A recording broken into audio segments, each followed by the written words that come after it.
For the Minister for Education, the recent round of tightening measures included some that affected the fitness industry, and I think he's aware that this has caused a lot of unhappiness and anxiety as it affects the livelihoods of trainers and also the customers.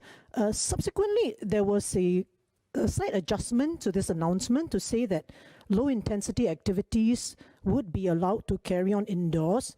But I understand that this has been accompanied by a requirement that the patrons have to bring their own equipment to the fitness studios or the gyms, which to most people would be a disincentive to go to the place in the first place, because these are things you go to the studio for because you can't do at home.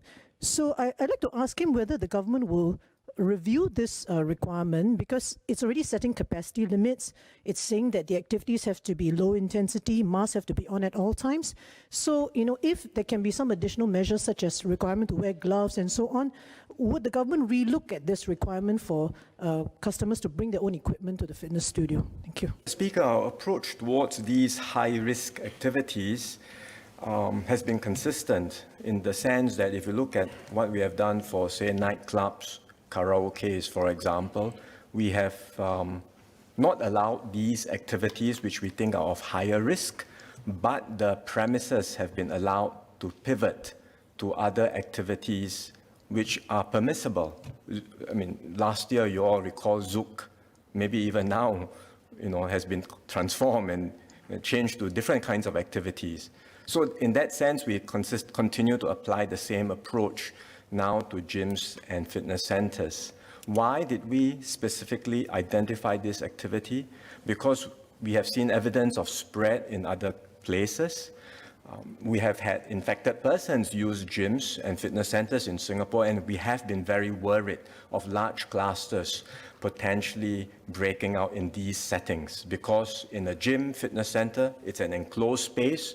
Many people are there, very often without mask on, spreading a lot of droplets each time you are exercising, shouting, or whatever you are doing in the gym or Zumba or whatever that lesson is.